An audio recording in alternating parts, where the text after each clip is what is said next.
tous les jours de SMS, je peux vous faire là-dessus. Je sais pas si je peux en sortir tout de suite parce que j'ai reçu par exemple: Petit PD, tu as le choix, soit tu retournes en prison, soit en enfer. Tu pourris la société et tu donnes la nausée.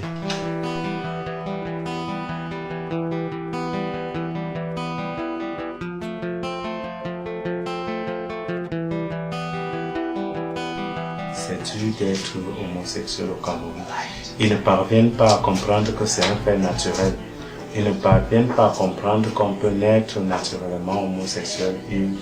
Ils disent toujours que c'est la sorcellerie, c'est les pratiques, c'est les sectes et tout ça. J'ai commencé à ressentir que j'étais homosexuel très tôt. J'avais presque 10 ans. Oui, et puis moi-même, je savais que c'était une mauvaise chose par rapport à ce que les gens racontaient tout autour de moi. Je savais que c'est très mauvais. Et puis j'ai mené un combat rude. Le drame commence le 2 mars 2011. C'est vrai que quelques 6 mois avant, ma nourrice m'avait amené chez l'intendant de la présidence pour lui déposer une demande d'emploi parce qu'on recrutait les jeunes à l'intendance. Je suis arrivé, j'ai trouvé l'intendant, on a pris les rendez-vous et puis j'ai déposé finalement mon dossier. Et c'est vrai que je ressentais quelque chose pour lui. Je lui ai fait des textos. Je lui ai dit tout simplement que je l'aimais. Il n'y avait rien d'érotique dans les textos. Quand je lui fais les textos, il me donne un rendez-vous alors qu'il avait déjà organisé la gendarmerie. Il avait déjà préparé 2 gendarmes pour mon arrestation.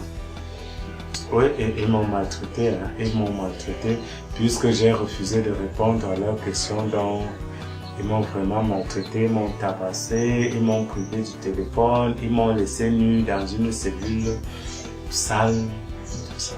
J'ai passé 7 jours d'abord en cellule, maltraité, tabassé, sans manger, sans rien boire. Oui, donc j'étais nu dans le froid de la cellule et tout ça. Au 7e jour, ils m'ont amené à la prison et là-bas c'était horrible. Tellement horrible, c'était ça et j'étais l'ennemi de tout le monde. Mon jugement s'est passé sans avocat puisqu'on me privait du téléphone, on me privait de tout moyen de communication. Quand je suis arrivé, on m'a envoyé dans une cellule où les gens ont rédigé une pétition au régisseur. Ils ne peuvent pas vivre avec moi. Et certains venaient m'agresser physiquement. Sors, tu ne dois pas rester dans cette cellule. Donc tout le temps, j'étais dans les tracasseries, les là-bas, tout ça. C'était comme ça. Et ce qui était encore dramatique dans tout ça, c'était j'étais délaissé par toute la famille. Toute la famille, personne ne me rendait visite. J'étais malade, personne ne venait. Donc c'est Sidado qui me soutenait. Il m'apportait à manger à la fin du mois, de l'argent de poche. Quand j'étais malade, il venait tout de suite me porter secours. Et c'était comme ça. L'organisation internationale, il y en a tellement. J'ai perdu les relations avec la famille, j'ai perdu les relations avec les amis, j'ai perdu tout ce que j'avais. Et maintenant, quand même, je suis réconforté parce que j'ai le soutien de la communauté internationale. Je me sens soutenu, mais cependant, je reste en danger. Le monde ne t'a pas oublié, nous sommes avec toi et nous battons pour que tu retrouves ta liberté. Oui, même étant encore en prison, les gens m'envoyaient des lettres de soutien pour me dire que je ne suis pas seul. Et puis quand je restais comme ça, en prison, comme j'étais stressé, je prenais ces lettres, je les lisais, ça me réconfortait. Mais entre-temps, les radios locales ont organisé les débats à mon sujet où on disait il faut le brûler, il faut le chasser, il faut afficher ses photos partout,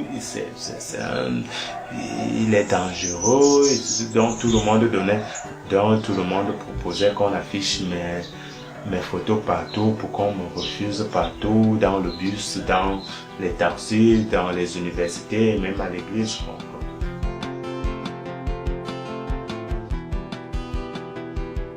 Oui, je pense que pour le moment, il faut que je parte d'abord. J'ai confiance, je sais que peut-être d'un moment à l'autre, les choses vont changer au Cameroun. Avec le combat que la communauté internationale est en train de mener, les choses vont changer, mais pour le moment, c'est encore très bruyant. Peut-être il faut que je quitte un peu, que j'aille me cacher. Quand je revienne, que les choses se soient stabilisées.